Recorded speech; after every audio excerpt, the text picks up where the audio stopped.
신앙 고백하겠습니다. 나는 전능하신 아버지 하나님 천지의 창조주를 믿습니다. 나는 그의 유일하신 아들 우리 주 예수 그리스도를 믿습니다.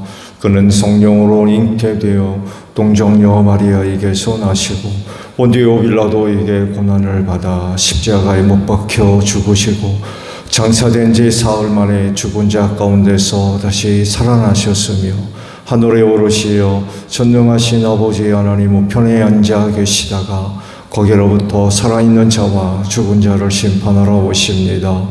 나는 성령을 믿으며 거룩한 공교회와 성도의 교제와 죄를 용서받는 것과 몸의 부활과 영생을 믿습니다. 아멘. 419장 부르시죠.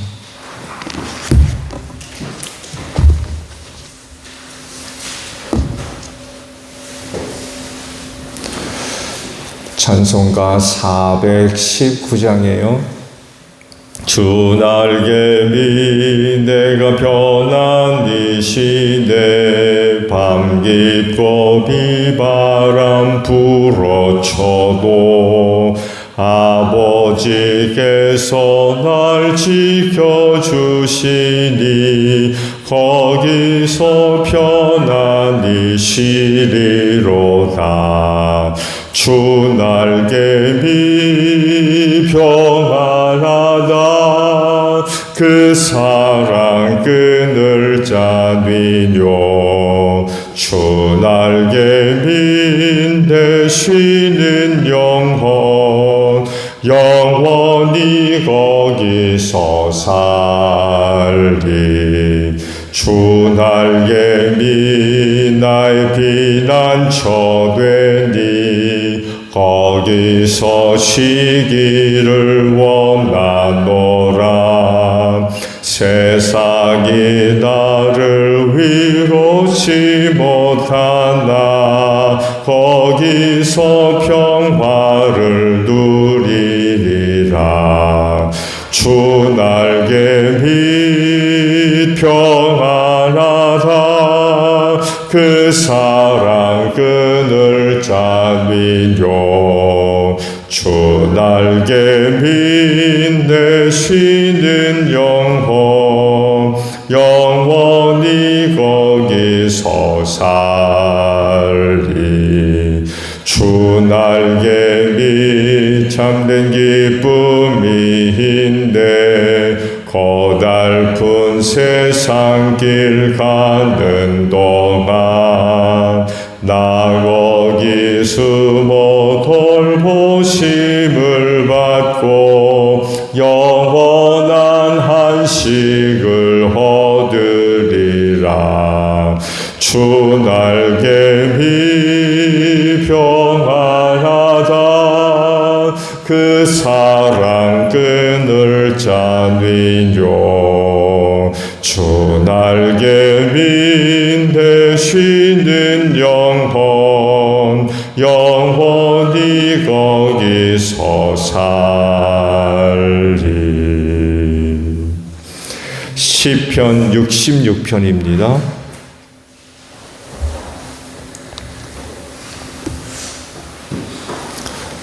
시편 66편 1절에서 7절까지 말씀을 저랑 교독을 하죠. 온 땅아 하나님께 환호하여라. 하나님께 말씀드려라. 주님께서 하신 일이 얼마나 놀라운지요. 주님의 크신 능력을 보고 원수들도 주님께 복종합니다.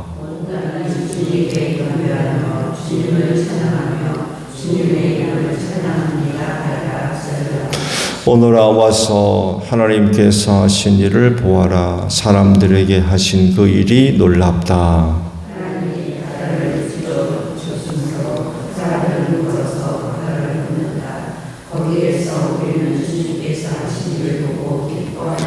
함께합니다. 주님은 영원히 능력으로 통치하는 분이시다. 드러운 나라를 살피시니 반역하는 무리조차 그 앞에서 자만하지 못한다. 셀라.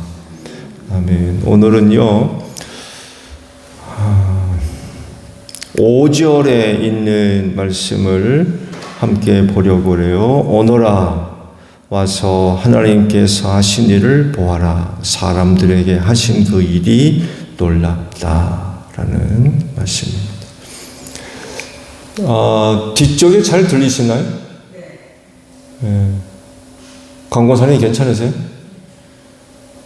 이제 겨울에 뒤 히터를 틀어놔도 잘 들릴 것 같네요. 어제 스피커 설치 보조 작업을 했어요.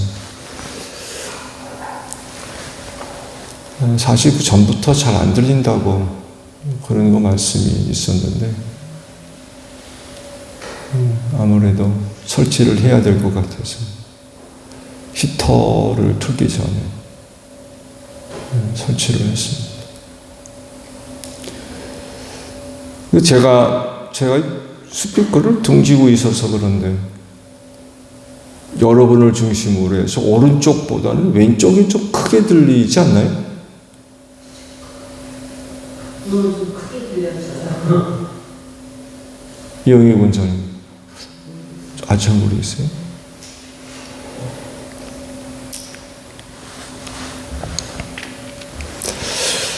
하나님을 찬양하는 찬양시 중에 대표적인 말씀입니다. 시편에는 하나님을 찬양하는 그 찬양시 몇 편이 있습니다. 한 23편 정도 찬양시가 있는데 시편 하게 되면 그 말이 가져다 주는 의미상 찬양시가 많이 있을 것으로 그렇게 생각할 수 있는데 주제, 내용을 이제 중심으로 해서 나눠보면 한 23편 정도밖에 안 돼요. 그 중에 이제 대표적인 찬양시가 바로 오늘 아침에 보신 66편이 그 찬양시에 해당하는 대표적인 말씀이라고 할 수 있습니다. 말씀 본 대로 시편 기자는 하나님을 찬양하라 라고 말씀을 하시죠. 이유가 뭐죠? 이유. 찬양할 이유. 찬양하는 이유. 또 찬양해야 할 이유. 그건 하나님이 하신 일 때문이라는 거예요. 하나님이 하신 일이 있으니까 일 때문에 하나님을 찬양하자라고 말씀을 하고 있어요. 이스라엘 백성 입장에서 볼 때에 하나님이 하신 일이 너무 많죠. 하나님을 모르는 사람들과 하나님을 아는 사람들의 생각과 보는 시각과 깨닫는 게 하늘과 땅 차이죠. 그렇죠? 하나님을 모르는 사람들은 저희 주변에 일어나는 일들을 볼 때 그게 하나님이 하신 일인지 알겠습니까? 모르죠. 전혀 모릅니다.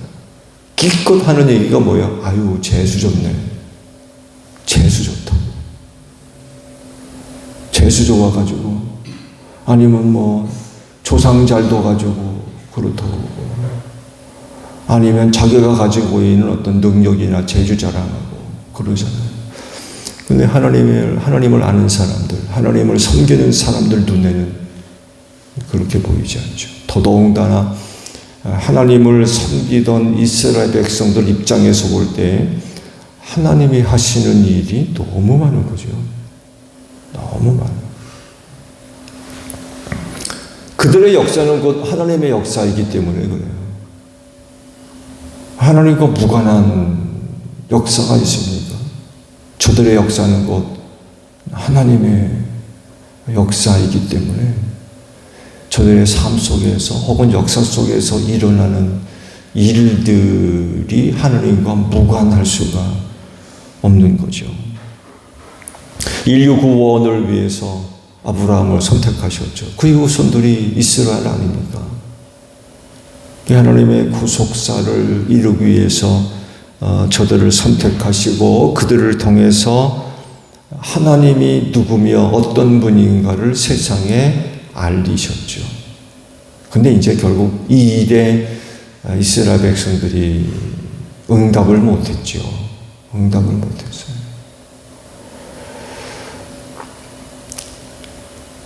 그렇지만 그런 그 뜻을 가지고 저들을 선택하셔서 하나님이 누구인가를 세상에 알리셨습니다.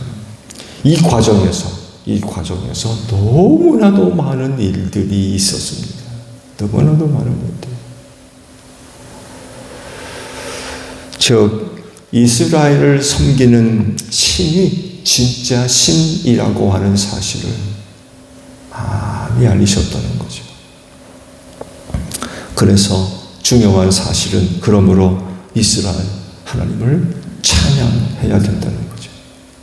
이스라엘 하나님을 찬양하는 백성이 되어야 된다. 사실 하나님을 찬양하는 일은 그 당시 이스라엘 백성들 이외에는 없죠. 없어요. 그들만 하나님을 섬기는 사람들이었기 때문에 그 우상 섬기는 사람들이 이스라엘이 섬기는 신을 찬양하겠습니까? 그럴 수가 없죠. 그 당시에는 사실 이스라엘 백성들 이외에는 하나님을 찬양할 사람들이 없죠. 그들이 섬기는 신이 따로 있고 그들이 이야기한다면 자기들 신 이야기하지 이스라엘이 섬기는 야훼를 이야기하겠습니까? 우리가 섬기는 신이 그렇다라고 이야기를 하지. 하나님을 찬양하는 일은 사실 그 이스라엘 백성들 이외에는 기대할 수가 없죠. 하나님을 찬양할 이유를 찾는 것이 사실 어려운 사람들이 아니에요. 말씀을 드린 대로 저들의 역사는 곧 하나님의 역사였기 때문에 그런 하나님을 찬양하는 일이 사실 어렵지를 않았어요. 성경책만 열면 하나님이 하신 일들로 가득한데 찬양할 이유가 어디 있나 하고 눈 씻고 찾아볼 필요가 없는 거죠. 말씀드린 대로 저들의 역사가 곧 하나님의 역사인데 하나님을 찬양할 이유를 못 찾는다. 그건 말이 안 되죠.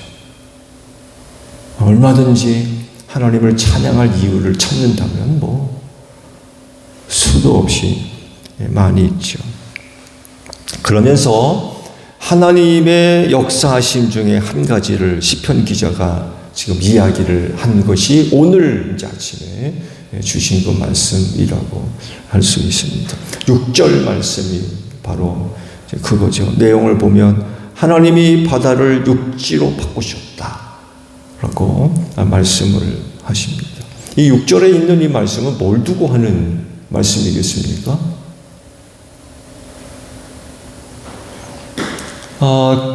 개역 성경과 좀 비교를 해보고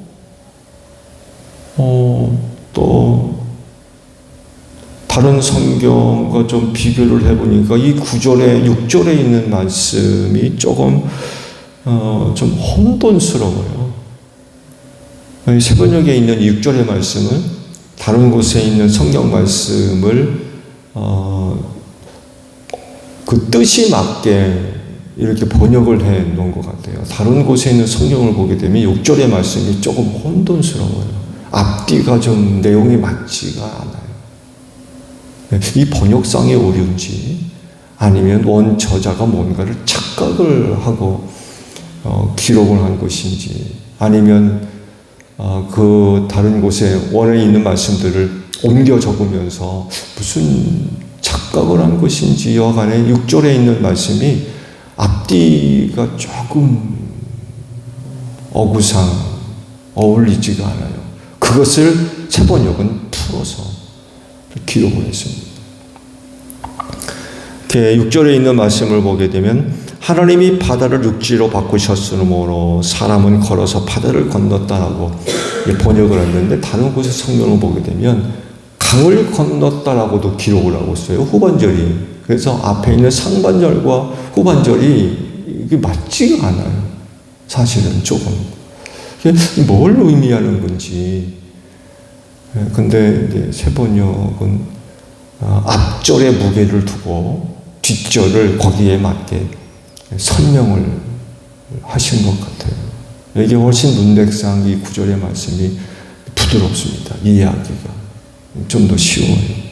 그래서 세번역에 있는 말씀 그대로 보려고 합니다. 이집트를 나오면서 홍해 바다라고 하는 극복할 수 없는 엄청난 장애를 만났죠. 그렇죠? 네. 사실 지금도 이 홍해가 어디냐를 두고 논쟁이 많아요. 이게 어디냐 도대체. 근데 최근에 이제 새롭게 출애굽을 이야기하는 사람들의 주장을 보게 되면 참 신비한 것들이 많이 있어요. 제가 언젠가도 말씀을 드렸죠.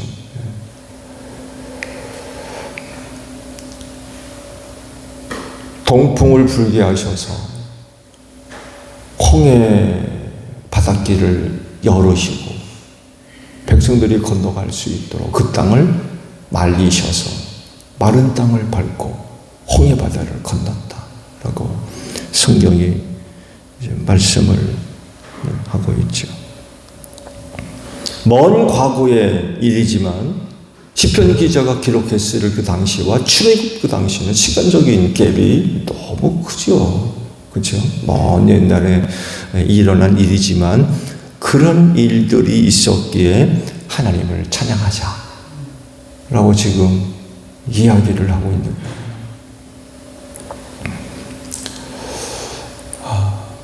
뭐 그것뿐이겠습니까?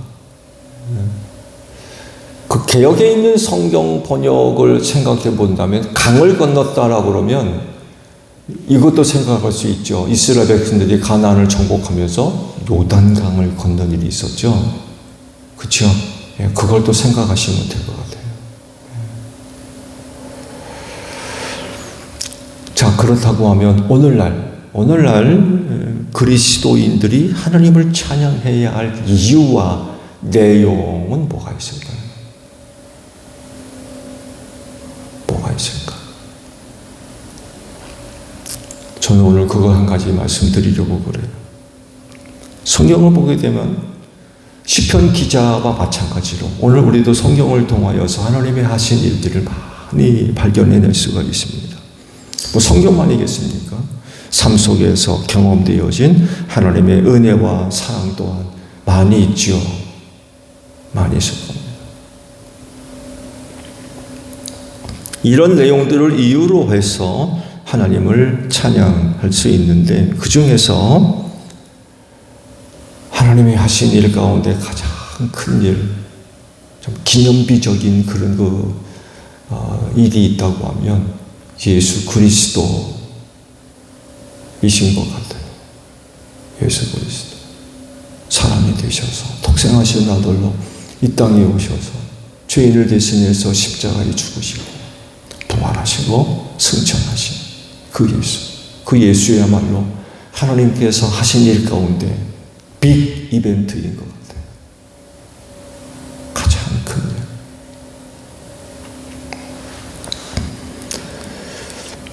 그분으로 말미암아 죄와 사망에서 구원받은 사람들 아닙니까?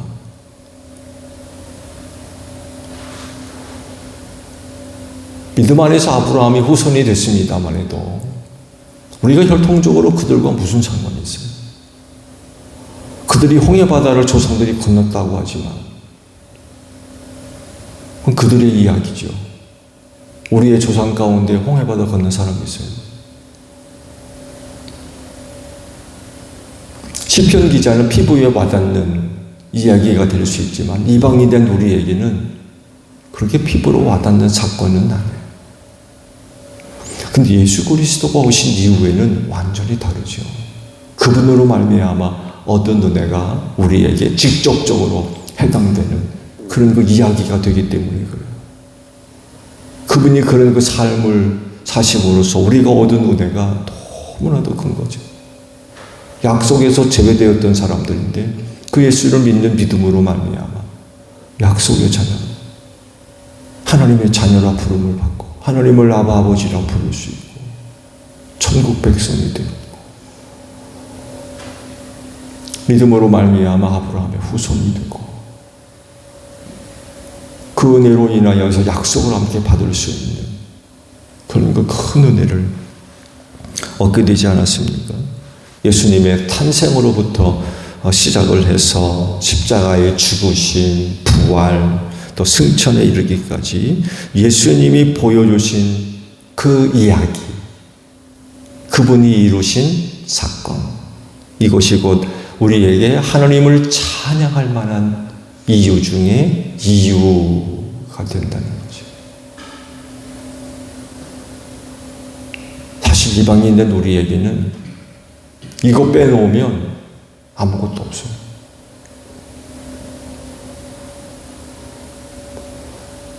이스라엘 백성들은 혹 몰라도 이방인된 우리에게 예수는 정말 하나님을 찬양해야 할 이유 중에 이유라는 그런 거 사실입니다. 시편 기자에게 하나님의 역사를 이야기할 때에 홍해바다 사건을 이야기를 해요. 그러니까 사실 66편의 기자가 누구인지 정확하게 몰라요. 누가 이 시편 66편을 기록했는지 정확하게 드러나지는 않습니다. 그런데 여하간 시편 66편을 기록할 당시 시편 기자가 하나님이 하신 일을 기억할 때 제일 먼저 떠오른 게 홍해바다였던 거예요. 홍해바다 사건. 물론 다른 사람은 다를 수 있죠. 그가 기억하는 하나님은 다르게도 이야기할 수 있어요. 그렇지만 66편을 노래할 그 시편 기자는 제일 먼저 하나님이 하신 일을 떠올릴 때 홍해바다 사건을 떠올렸던 거죠. 가장 기억할 만한 하나님이 하신 일 가운데 자기에게는 그 일이 가장 큰 일이 되었다는 그런 그 사실입니다. 그것을 이유로 해서 하나님을 찬양하자라고 논의를 지금 하고 있는 거죠.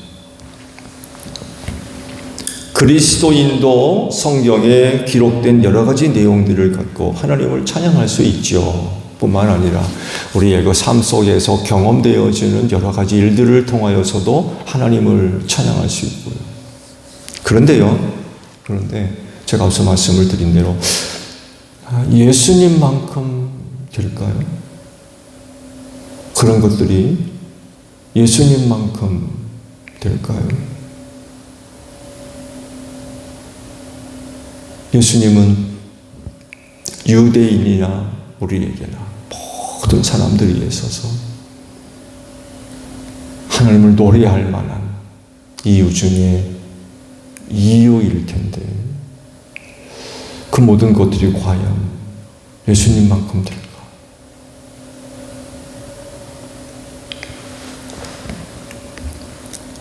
그래서 예수님은 우리 그리스도인들에게 하나님을 찬양할 모든 이유가 되고 또 그 시작이 될 줄로 믿습니다. 오늘 주신 말씀대로 사람에게 하신 일들이 너무나 놀라워요. 예수님 한번 생각하면 다른 일도 물론 있지만 정말 사람에게 하신 일 가운데 이보다 큰 일이 없다는 거죠. 정말 너무나도 큰 일. 그래서 시편 기자가 얘기하고 있듯이 우리가 하나님을 찬양할 때에 내 기분 따라 찬양하지 맙시다. 내 기분 따라. 내 기분 따라 하나님을 찬양하는지 아니면 나의 어떤 조건 때문에 찬양을 한다든지 상황 때문에 찬양한다든지 여러분 이게 이런 식으로 우리가 하나님 찬양하면 하나님을 얼마나 찬양하겠습니까? 기분이 항상 좋나요? 찬양할 만한 기분이 항상 만들어지나요? 또 찬양할 만한 조건이 항상 만들어지나요? 그럴 수 없거든요. 정말 하나님이 하신 일을 두고 우리가 하나님을 찬양한다고 한다면 예수만큼 좋은 이유가 없는 것 같아요. 그럴진데 오늘도 예수님으로 인하여 하나님을 찬양하는 여러분들이 되시기를 바랍니다. 주기도문 합니다. 하늘에 계신 우리 아버지, 아버지의 이름을 거룩하게 하시며 아버지의 나라가 오게 하시며 아버지의 뜻이 하늘에서와 같이 땅에서도 이루어지게 하소서. 오늘 우리에게 일용할 양식을 주시고 우리가 우리에게 잘못한 사람을 용서하여 준 것 같이 우리 죄를 용서하여 주시고 우리를 시험에 빠지지 않게 하시고 악에서 구하소서. 나라와 권능과 영광이 영원히 아버지의 것입니다. 아멘. 기도하겠습니다.